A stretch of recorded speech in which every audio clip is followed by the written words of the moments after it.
Green, green. All right, we'll let these people get seated and then. I'll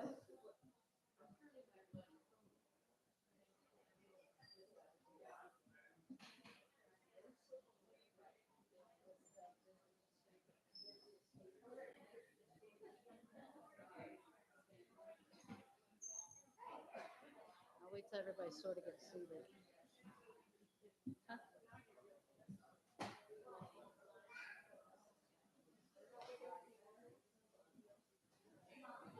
What?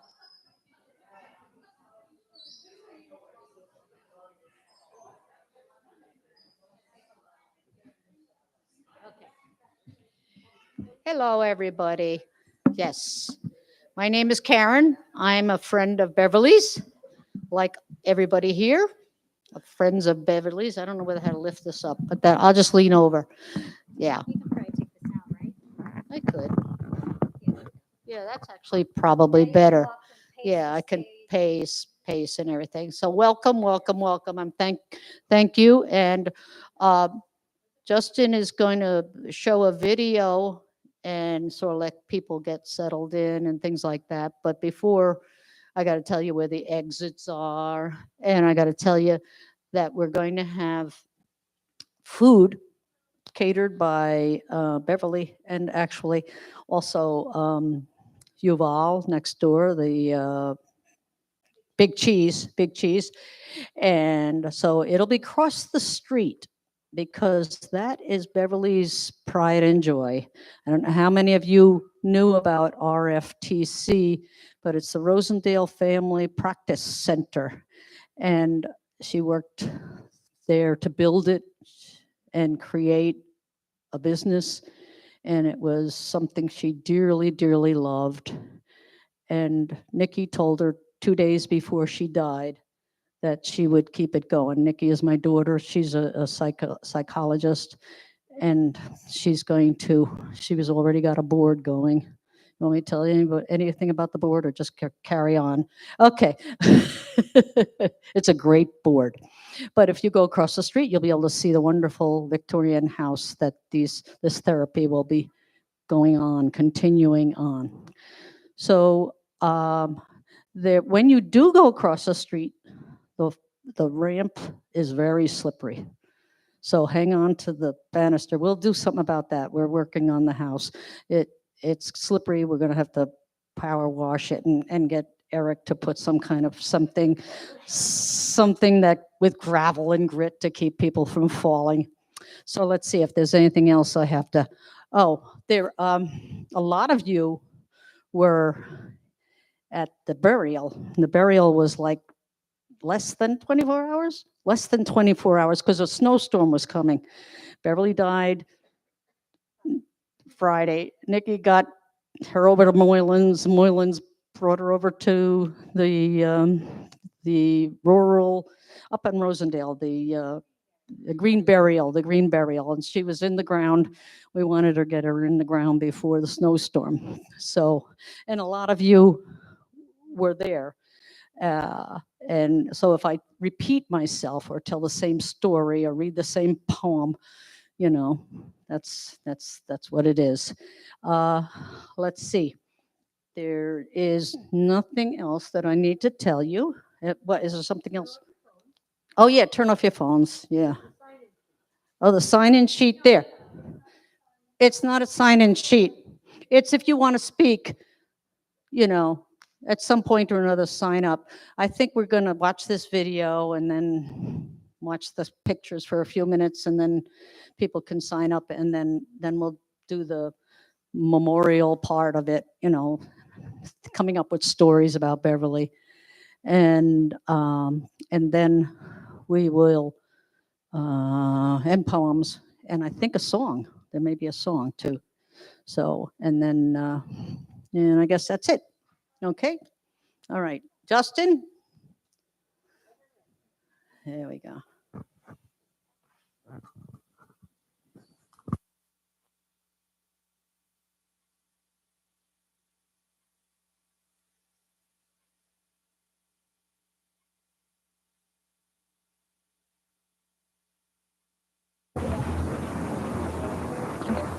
Somebody talk to Bev and get her to wave to us. Wave, Bev! I didn't realize you were already here. Hi, Peter.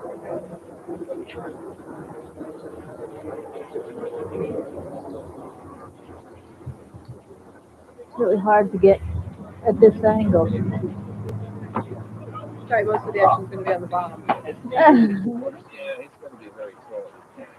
Big feet. This is Big bigger, feet. That's how you can tell. Yep. wider, and longer.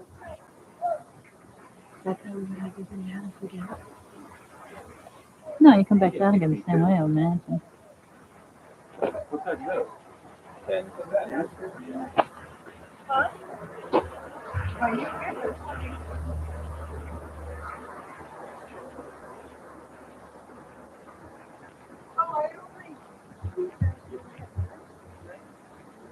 Nope, I got on film.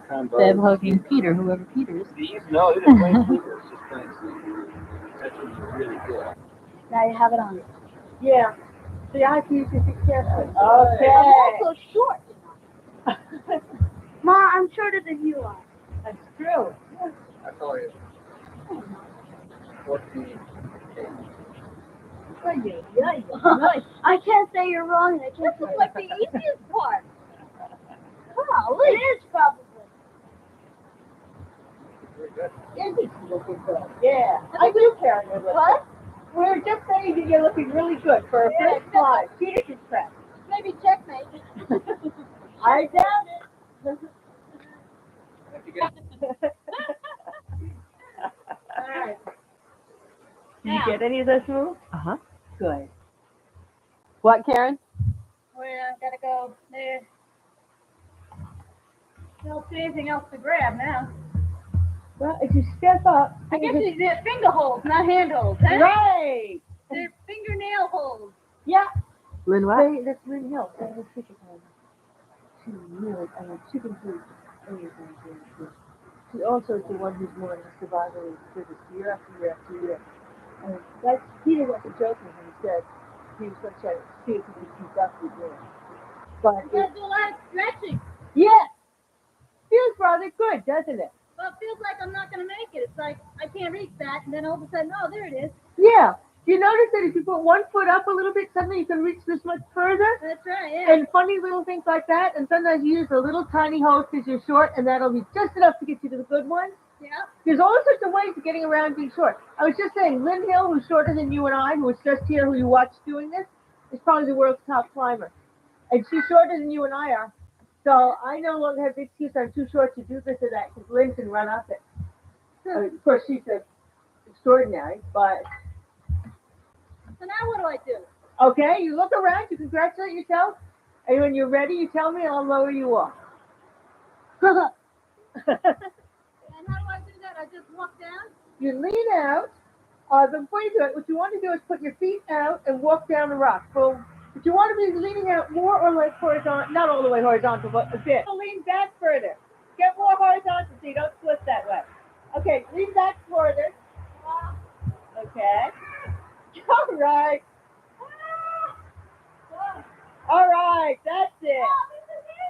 Yes. Oh, I can do that. Okay, Justin, you're on belay. You're ready to go.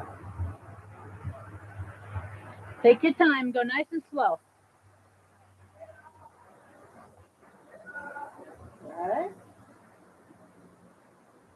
All right. Now what am I reaching for? Okay, look around and see what you can find. So your feet and your hands. And think it through as you go. There, see?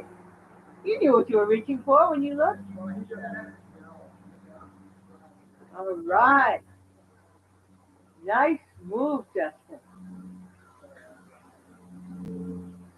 Are you sure of that? Uh-huh. Looked really good. I don't think I want to do that. Oh, God. There you go. You weren't All stuck right. so long. Just self-stuck for a moment. Oh, that's relaxing. What do you call that? This is called squiggle. Squiggles? Yeah. This place? Yeah, this The climb is named squiggle. All right, Justin, you did it. Ah! I don't have any place to put my arms. Whether or not you were standing on your feet. Oh! Oh! No! I have to...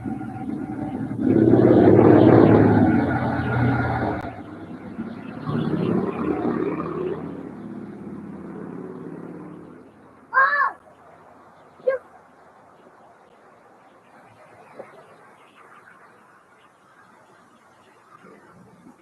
Hooray! Hooray! There's a pizza, Ray!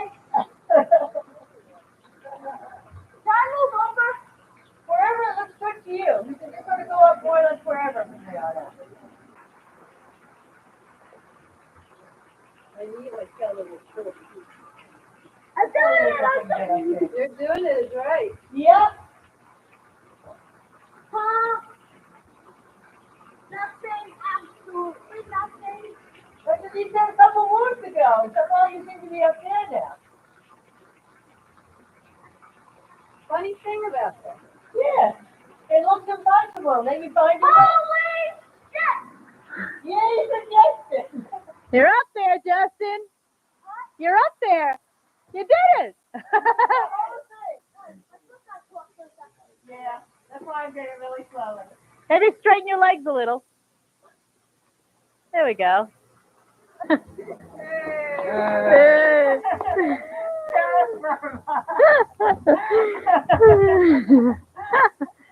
I take the feet off?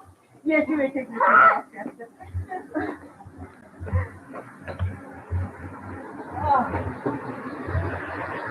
So, how was it coming down in the long run? Terrifying! Terrifying, huh? And you did it anyway. What is it called? Hold? Belay. Belay? Yes. Oh, I've taught all sorts of people much better. Someone smaller can make Not to worry. I'm going to Belay. Belay. Oh, yeah. That's what you would have had to separate one in and out. I said belay, not relay. Wait, belay or relay? Belay. Belay? Belay slash. No, you could even pull it a little tighter. Because the way it is now, I would probably fall, what, 4 feet? Oh, bad! Listen, I fall. I would not hit the ground. You see, so I'm perfectly safe. Okay, here's this move, isn't it? This move is hard in tennis shoes.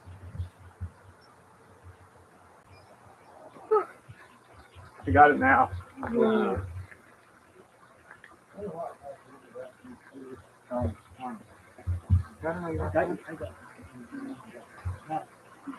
From like years ago, me and senior student in the club, the haircut.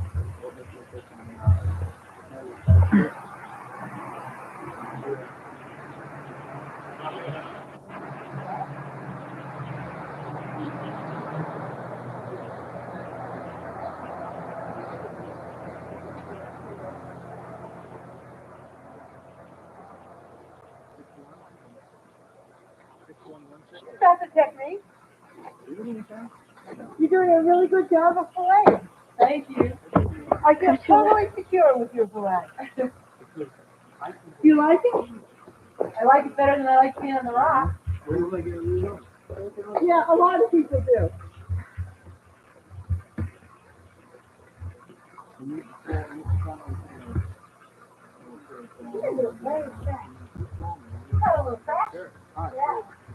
Yes, I've done this many times before. You've done it without wood? Yep. Oh, you know what's making it hard up here? The rope is all twisted around.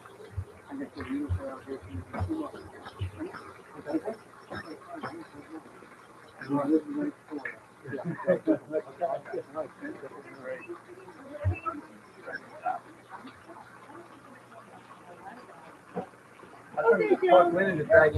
You can. Let's go over to Beverley J. Who lives by it.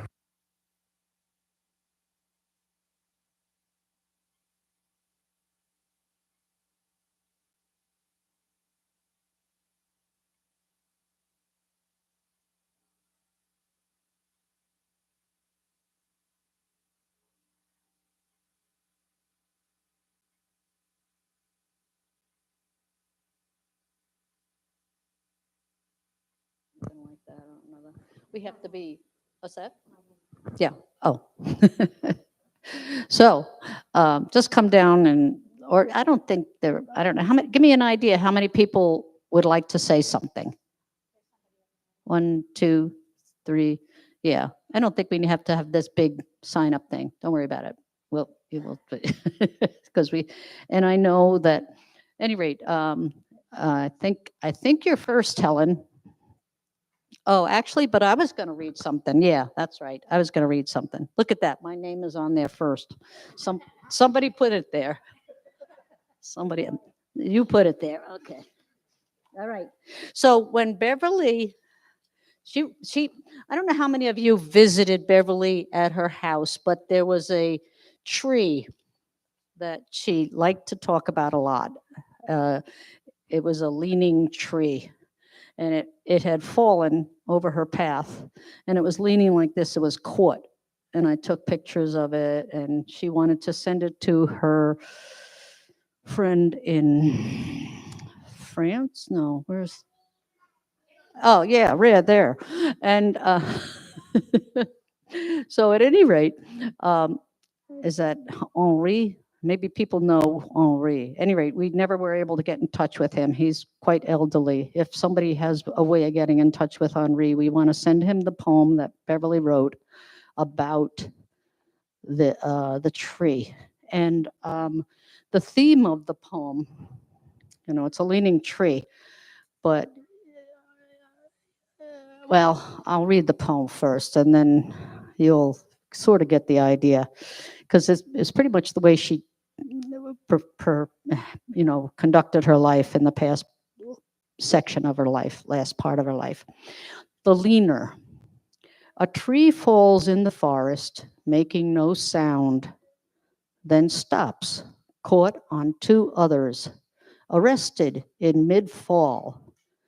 The angle at odds with the vertical forest. Still clinging to the sky, unwilling to embrace the earth. Not yet. It endures wind, rain, ice, and snow, losing bark and branches, but will not fall, not yet. It only gradually subsides toward the earth, slowing its final acquiescence to time, age, and gravity. Not yet. More time left. It remains semi-vertical for years, a monument to determination, persistence, and endurance. And the tree is still there. So so that's Beverly's poem.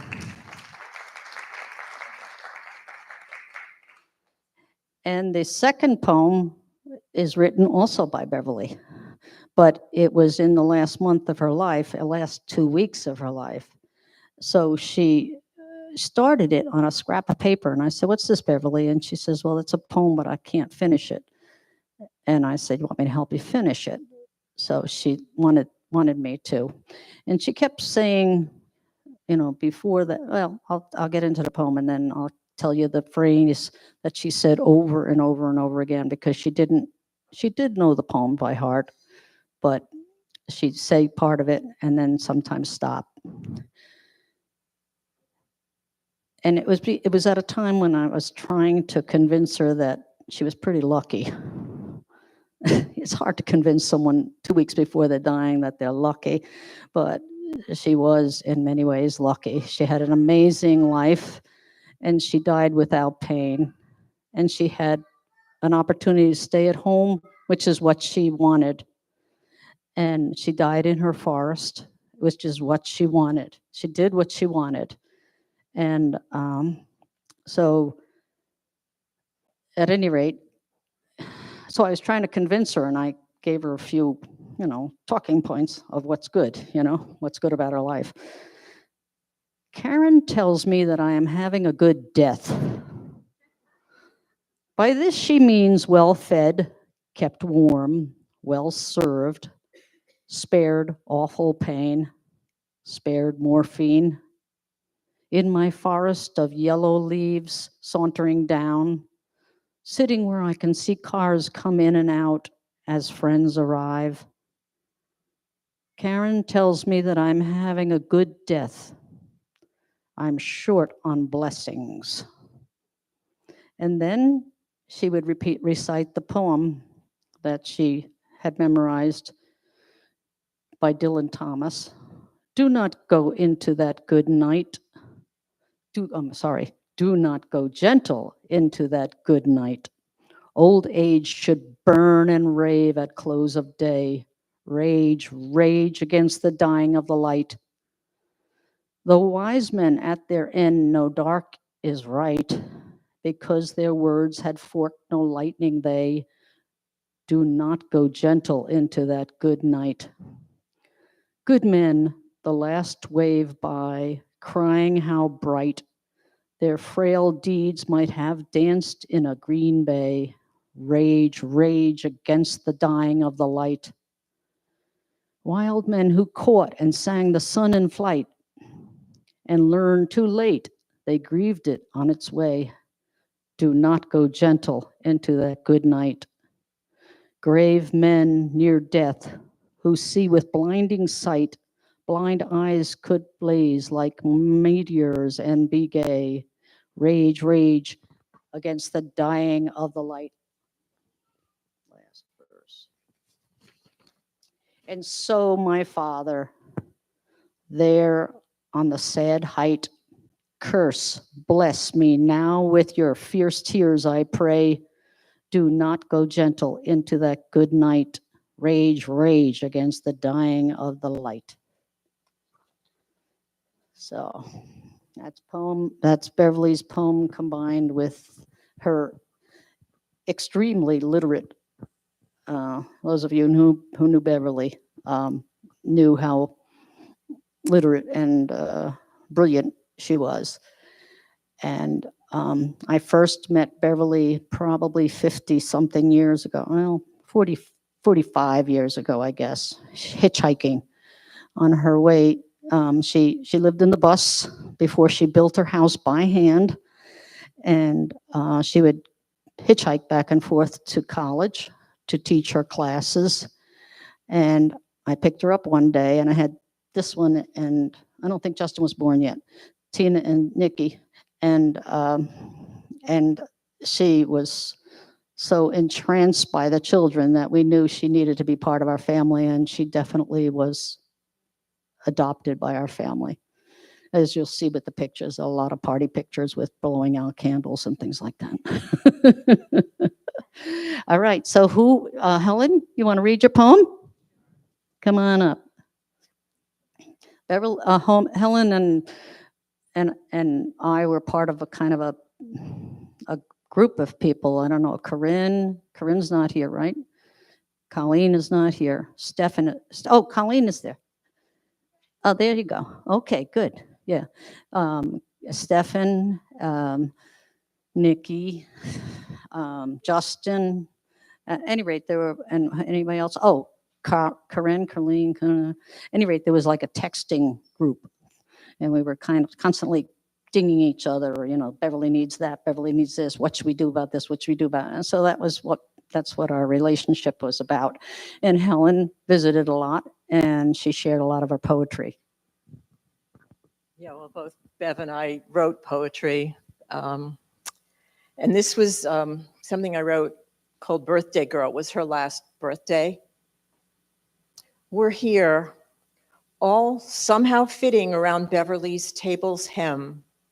All 10 of us, including a sole male who met her when he was a child. We're middle-aged, youngish, 3 elders and 2 young girls full of light energy. Beverley is 81, looking well and beautifully dressed in autumn gold, we notice. Her table laden with food, cakes and cheeses, a homemade platter of tastiness. Somebody asks, can we each share a scene in Beverley's long life? Something we remember? I recall her 80th in her good neighbor's yard, another bright October day. We sat in sun and watched the girls and the chickens parades. Bev recalled how well her father handled their one daughter's fall to earth, how he helped her recover her joy in a game she made of speed, sound, fun. This was what Beverley remembered and admired. Before we leave, we each hold Beverley's hand, whose temperatures have dropped too low for comfort. She praises each friend's warmth in turn. I recall the hot water bottle clothed in blue velvet, whose temperatures have, I recall the hot water bottle clothed in blue velvet, one I use some nights to heat my bed and belly these long nights of winter. Karen has one. She will bring it here, so Maeve, the woman who cares so well for Beverley, can lay its heat on Beverley's lap to warm her hands to what she remembers, holding the temperatures of summer, gone but alive in memory, she soon will feel. We take our leave of this woman who built her home of wood and windows on this ridge, this forest, where she will stay as long as she is able, breathing in the light and the darkness of this land, honoring it with every breath as it honors us all.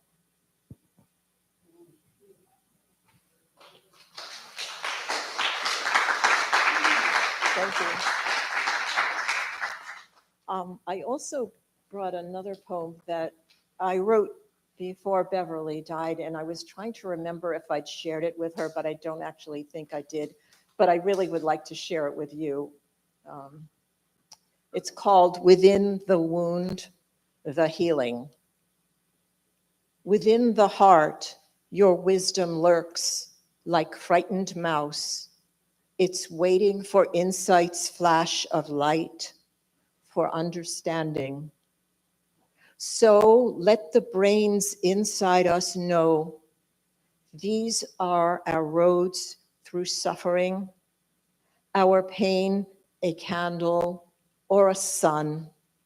Come through or stay unseen behind the curtains. We do have choice. Come to, come through.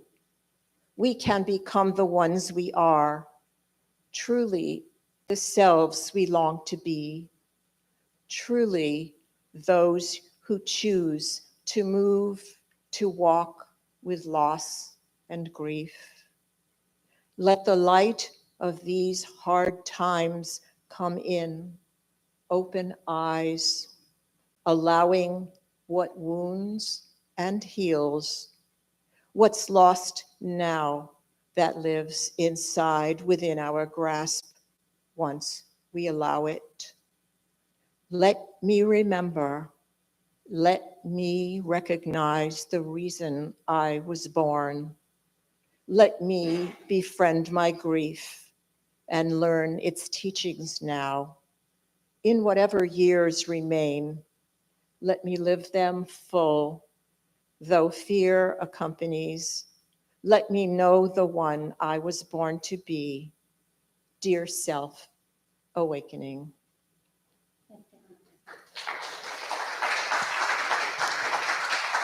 Thank you. Dear Karen. Oh, Judy. Hi, Judy. You're next.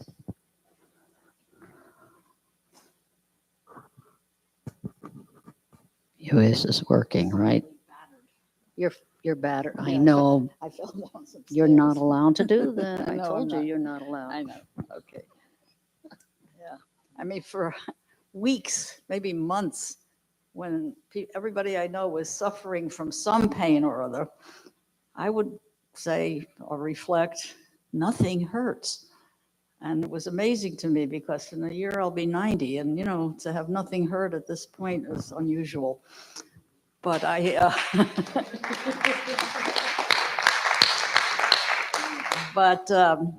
that came to an end this morning as I went too fast down a slippery flight of stairs. But even then, I was lucky because one leg went this way and one leg that one.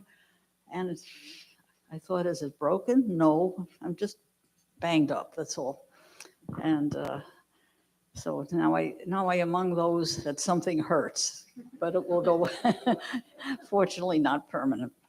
So what I wanted to say was I knew Beverley, decades ago, probably at least 50 years ago. And we went on a few hikes, but she really preferred to be vertical rather than horizontal. That's the way I remember. I mean, she liked being out in nature, she liked walking and everything, but she was already into climbing, and I was not. I had one climbing episode in England. We met a woman on the boat going over, and she was a real climber, and she set me up to climb, and I slipped, and I was dangling at the end of a rope. I thought, this is not fun. So that was it. But I love to hike, and I love to climb things that your feet and your arms, wasn't vertical. And I did plenty of that. But at the time that I knew Beverley, I was planning to go to California. And when she found that out, she said, my parents live in San Francisco, and they really love to have company.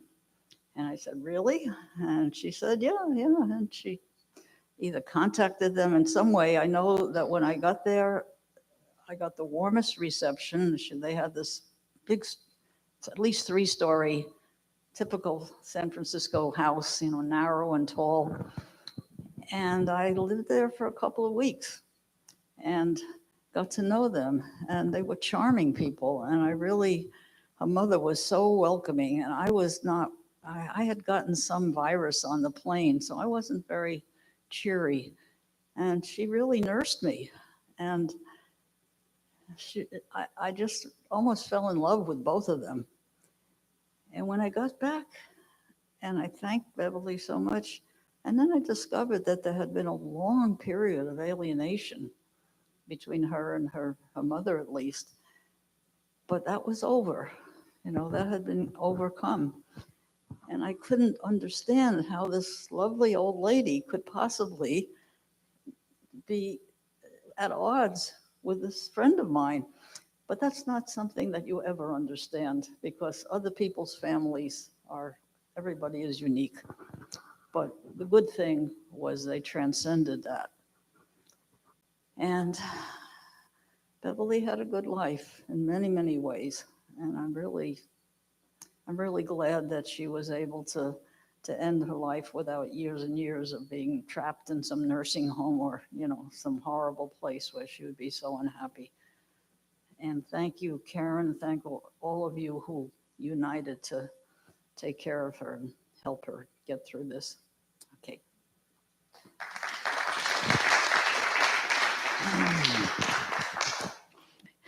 Judy, didn't they live on Haight Ashbury at the corner, right? Like somebody said yes? Wow, yeah, I know. I was very impressed with their address.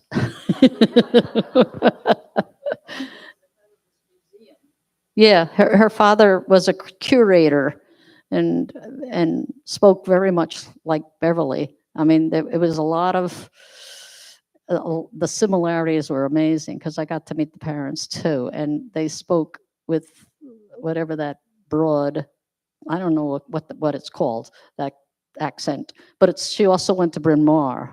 So I mean, it's an acquired thing between parents and.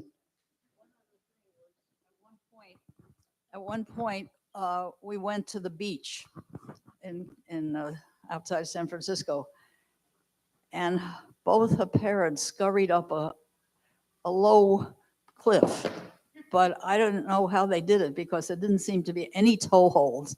I just watched in admiration. And at that time, I thought, gee, they're really old people. How can they be doing this? You know? But they did. All right, who would like to be next? Come on up, Ellen.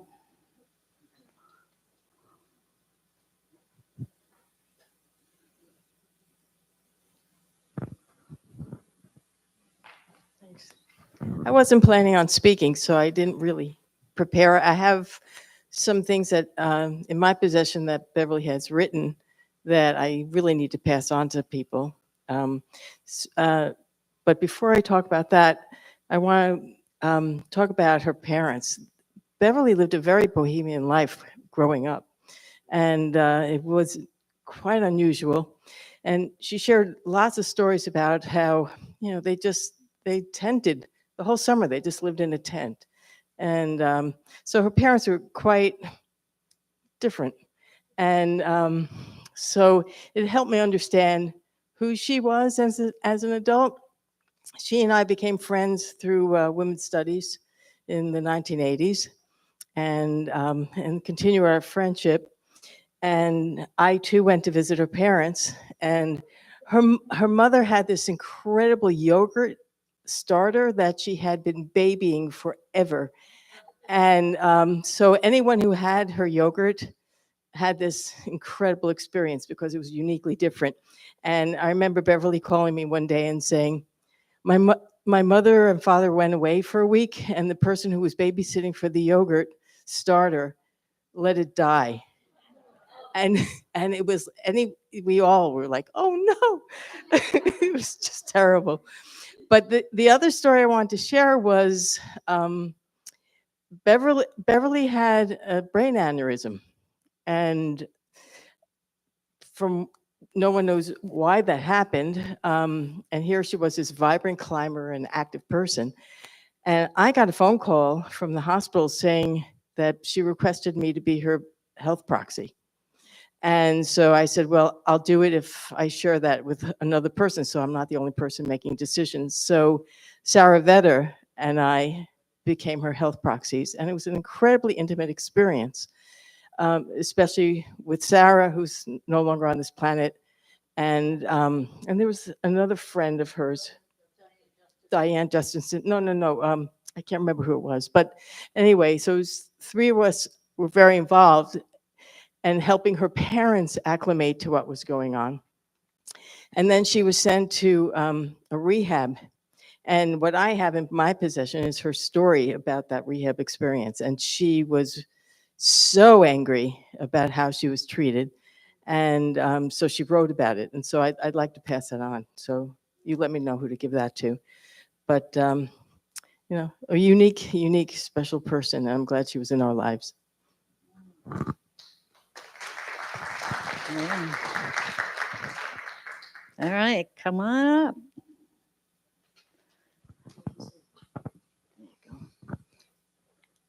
Hi, everybody. I would like you just to take a moment and look around this beautiful space.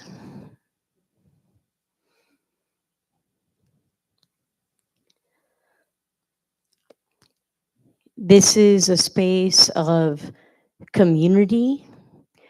This is a space of creation. This is a space that 14, 15 years ago may not have existed without Beverley. Brian's here. He could probably clarify better, but you know, Beverley basically put her house up, one of her properties up, for collateral so that the community could save this space.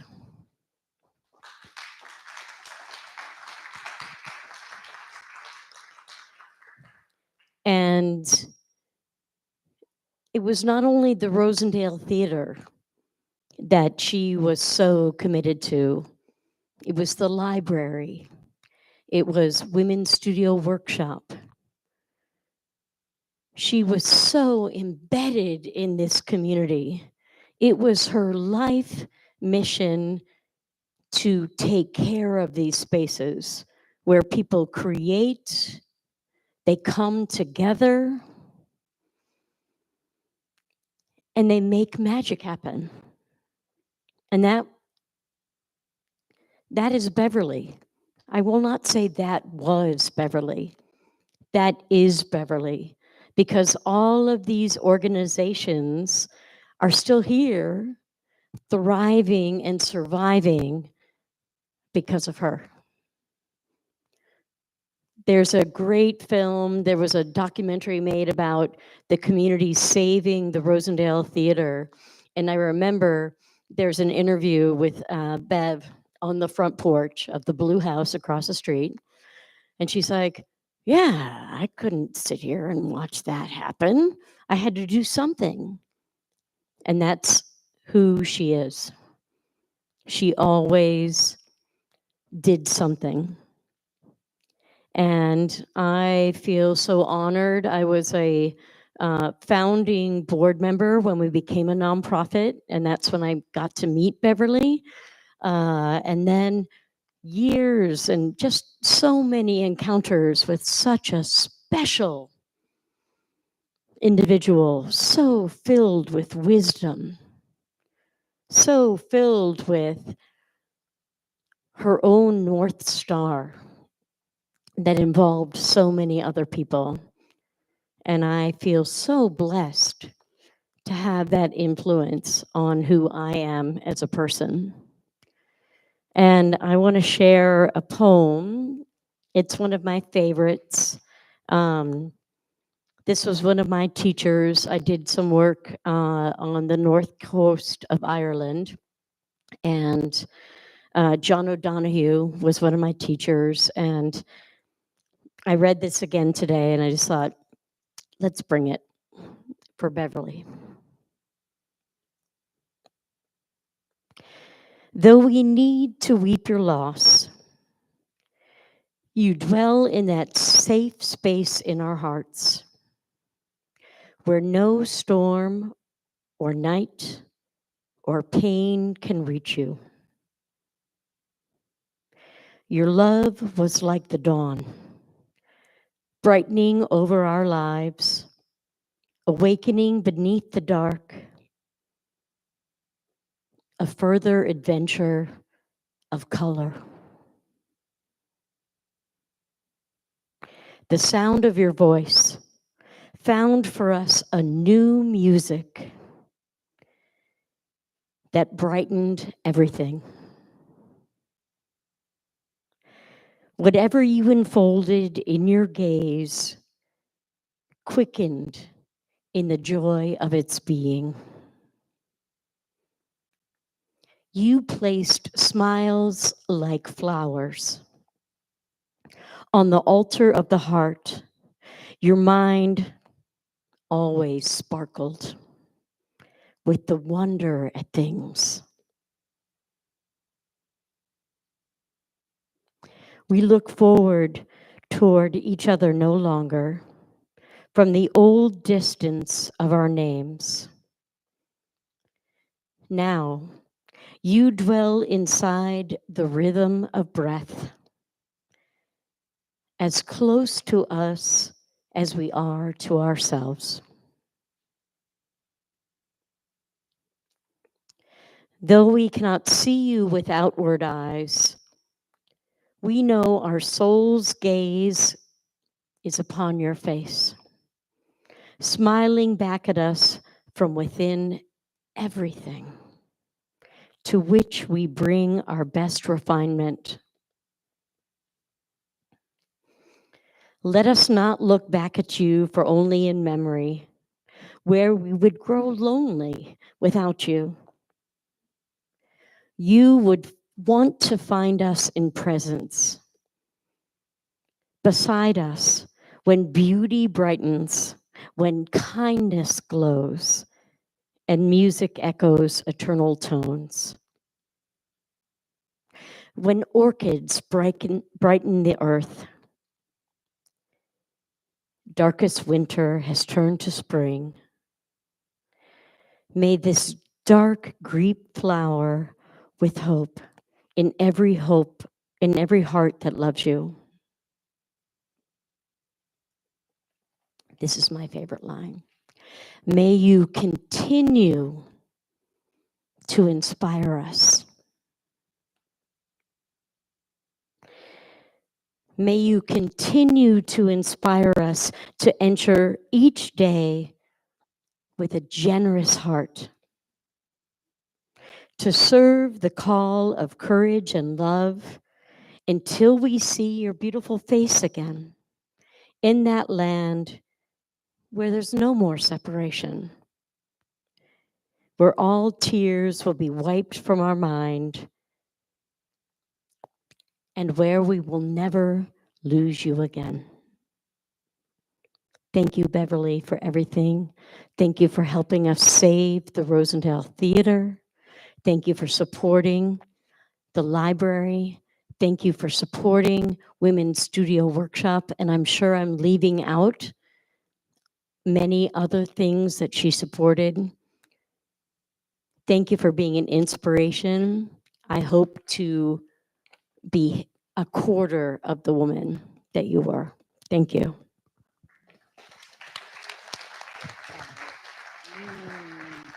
Beautiful, beautiful.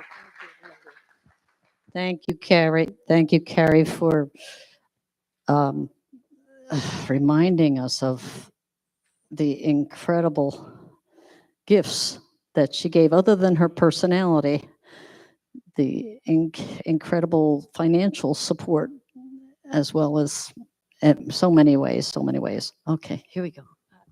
Thank you. Hi, my name is Erin. I am one of the co-directors at Women's Studio. I'm here with Lauren, my co-director, as well as Anne and Tanya, co-founders of the studio.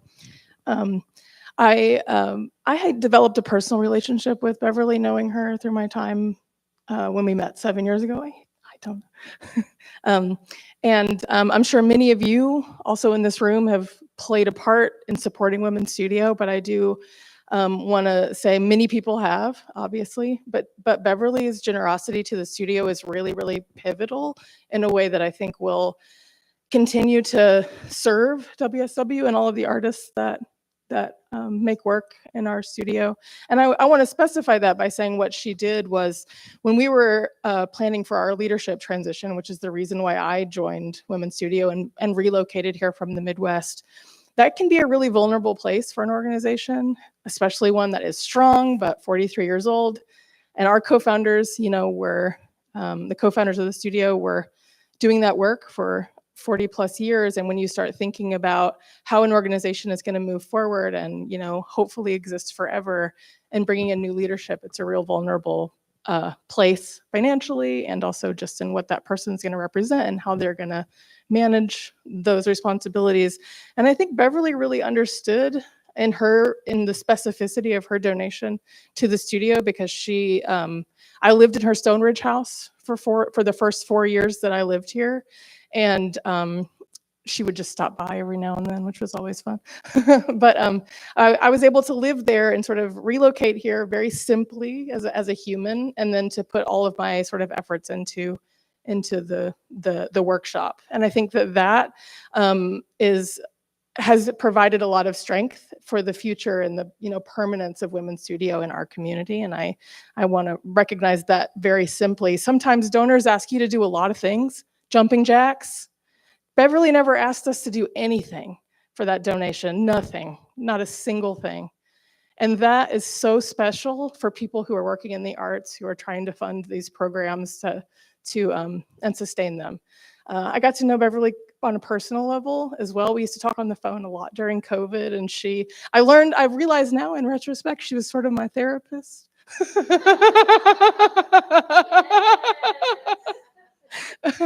We would talk on the phone for hours sometimes. Really recently, maybe it was 2 years ago, a tree, maybe some of you might remember this, a tree fell on her house, and there was this big sort of large stick sticking out of the roof. and she called me and she said, I need you to come over and help me move this ladder so I can move this branch. And I said, okay. So I went over there and I moved this ladder. And then I said, I'm not gonna climb this and get that branch. It doesn't feel safe. For me, it was long. It was 12 feet over on the tallest part of her house. And she could tell I was hesitant to get on the ladder. And then she said, well, you know what? I'll do it. This was 2 years ago or something. And I said, Beverly, I don't think I want you to do that. Let me help get somebody else over here. And then I think she kind of, just to get rid of me and my sort of being overly protective, she said, why don't you just leave and I'll get someone else to help me. And we ended up figuring out somebody to go over there and help her with that. But I love that story because of just, her strength and, her sort of, it's inspiring to me, her, ability to kind of get the things done that need to be done and to be strong and physically, capable and to know your own strength, even if it's scary to somebody who's 40 years younger than you. There's something else I wanted to say, but I guess that's it. Thank you.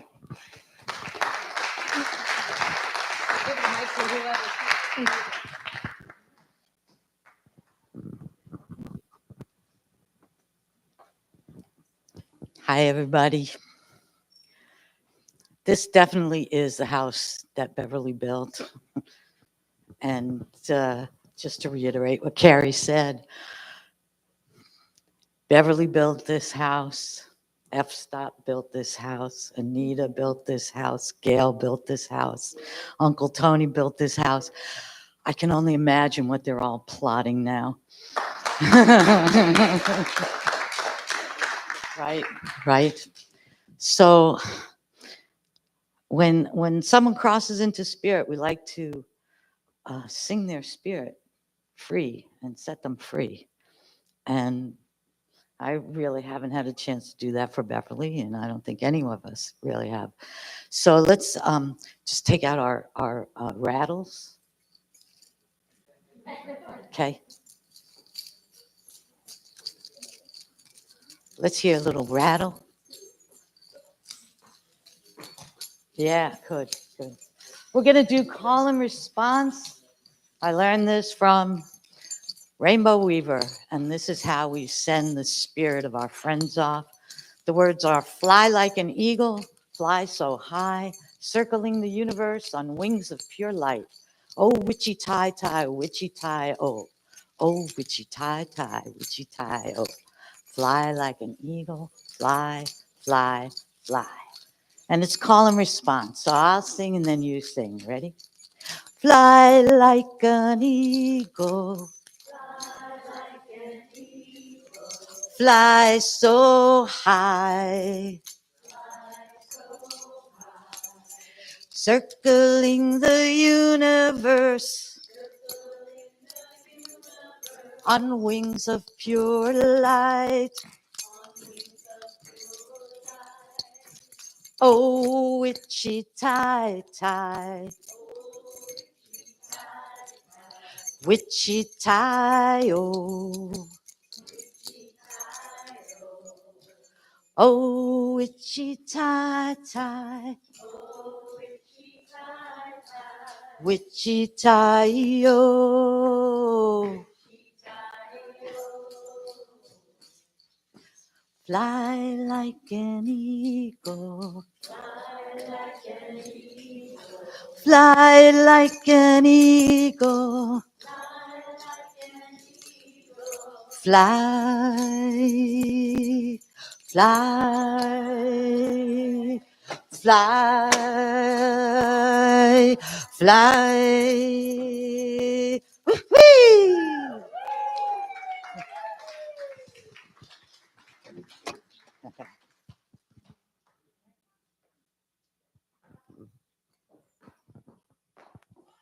You.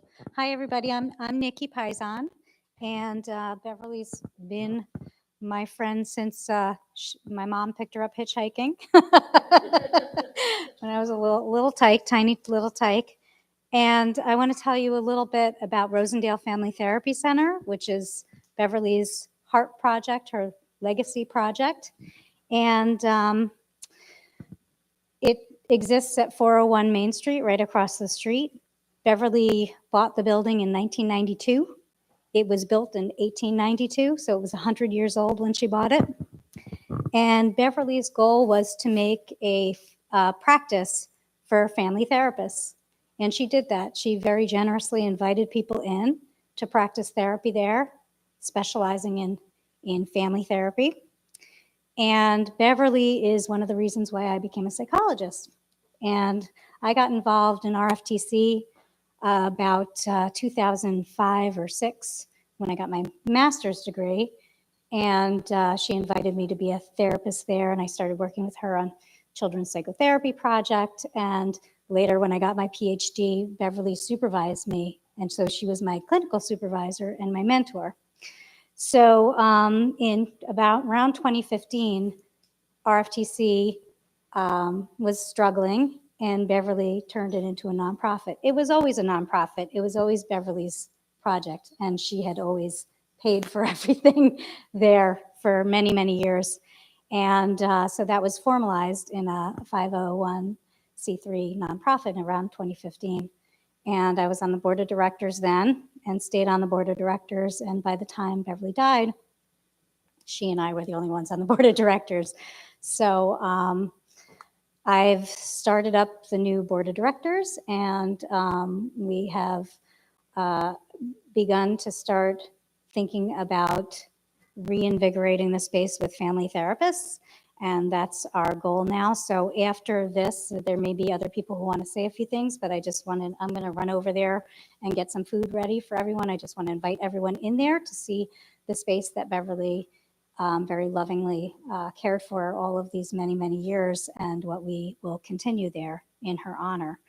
And yeah, so I'm going to finish up and run over there, and please feel free to come over there and have some food from the Big Cheese when you're all done here, and I'll meet you over there.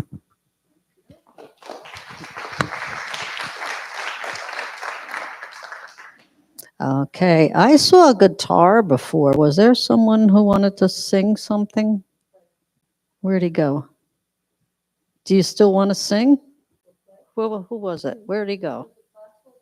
Oh, there he is. Oh.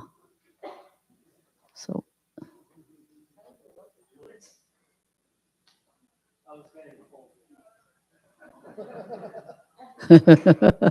and okay, all right. He seems to be ready. So good. All right. What's your name? Rich. Oh, I've met you. All right. Here you go. It's yours. I met Beverly when I was 16, rock climbing, and she was just an amazing, she was a dancer. And I took her up this rather hard climb that is very technical. It's called Birdland. And she just walked up this, like gracefully. And we became good friends. We were in kind of a group of people. All of them were much older than me, but we just all connected. And I lost touch with her for many years, but then I met kind of a weird way. We reconnected about maybe 10 years ago, and we would have dinner together. I would bring her Turkish food from Anatolia, and she just loved that. And I would play guitar for her a few times, and most recently, when she was on her deathbed, I would bring my guitar over and play. Very emotional, but I will do the best I can.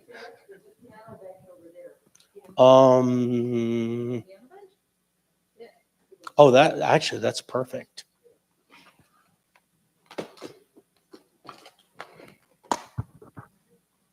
Here, I don't want to drop. I also work for I'm a nurse. I work for hospice. She's one of our patients. patients. Wow. Hospice, boy, I can't say enough wonderful things about hospice. I don't know, yeah, how many. I mean, we have, in the past, at any rate, we've experienced wonderful things from hospice. I've been a nurse for 40. I've been a nurse for like 45 years, and I've done pretty much just every type of nursing, and I finally landed. You know, it's a really great. Are you going to sing too? No. Okay. No. It'll. I think Justin's getting a nightstand. This one right here.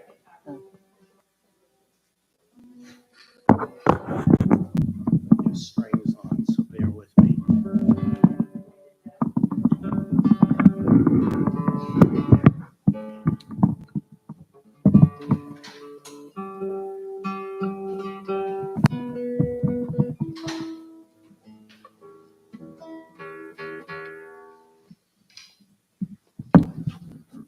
She loved Bach.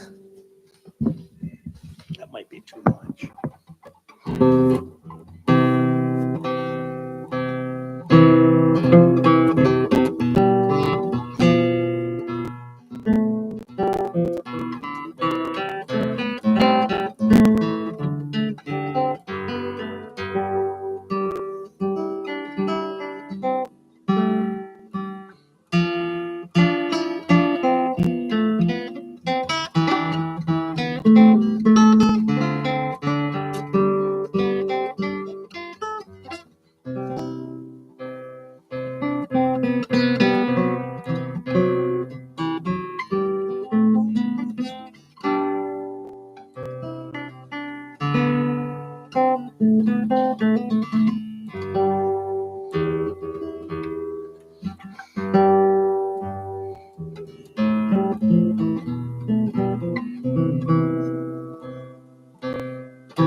If anyone's interested, that's the Andante from Violin Sonata by Bach.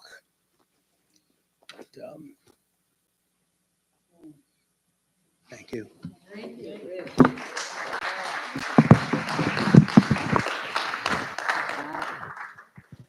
Thank you so much, Rich. And I'm sure, oh, I know she appreciated music and especially you coming there, playing for her. Okay, I am a huge I'm a huge fan of music, and why can't we fight wars with music? You know, nobody dies, everybody is better because of it. And, you know, music is just an amazing, yeah. Every single soul. Yeah. Every soul, right. All right, anybody else? Last words before we go over? Oh, here we go. Back there, you wanted to say something? You want to stay right there and then we can. What's that? I'll lay low. Well, you can come forward if you No, want. this is fine. Yeah. I've known Beverley. I was thinking, how long have I known Beverley? And long time. I think we met where we conversed with each other because she would go to the post office and she'd have to go past my barber shop. And we started conversing, and we just some of the things that I remember about her mannerism. And if she didn't like something, she let them know. But one time when Beverley was going through a bad time and she was going for treatment and at the hospital, for some reason I started bringing her in, and she said, "I'll just be a couple minutes." So half an hour later, I was beginning to worry, and I went into the hospital where they were doing this treatment, and I started to ask somebody where this woman might be. And about that same time, I hear, "Get me out of here now. There's somebody waiting for me." You know, and she was like down the hall and around the corner, but we all heard her. And that was a moment. But Beverley was that way. If she had something to say, she had no trouble speaking her piece. I remember one other time she was, I don't know what it was, but she was having a lot of problems communicating, and she was saying that she was going to Europe. And I'm like, well, that can't be. She shouldn't go to Kingston, let alone to Europe. And I don't know how she did it, but she went and was gone for a couple weeks, and she came back. And we would get into long conversations. I did a lot of work for her in her houses in different places, and she was a joy to work for because she knew what she wanted. You didn't have to ask questions, and we just became real good friends. And I think now that I look back, the first real connection I had with her was her driveway. she called me one night. We had a blizzard. This was when it snowed. And she called up and she says, could you plow my driveway? I had never been down that driveway before. So I went down there and I plowed. Somehow didn't get stuck. And I plowed and plowed and finally I see a house up on the hill. And I says, oh, thank God. Or, and I cleaned off a spot and I went home. And maybe a half an hour later, the phone rang. It was Beverly. She says, when are you going to finish the driveway? I thought I was at the end of the driveway. I knew I was at the end of the earth, and here it is nighttime, foot of snow, and I was really proud of myself that I had got to the end. Well, if anybody's been back there, they know that last stretch is just a notch taken out of the side of a mountain. And after I got back to her house, there was nowhere to go. I couldn't turn my truck around. I had to back up all the way to that house where I thought was the end of the driveway. For 5 years, I begged Beverly. I said, Beverly, find somebody else. And finally, after plowing and not wanting to plow anymore, 5 years later, she got somebody. And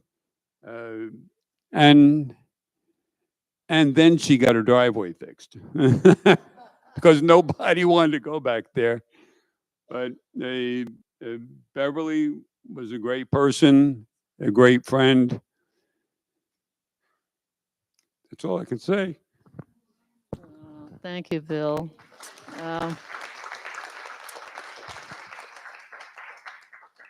All right, folks. I guess with the food is getting cold across the street. It's catered by Yuval with a big cheese. There's a lot of it, so you better not disappear. You have to go across the street and be careful on the slippery, whatever it's called, porch or deck or something or another. Thank you so much.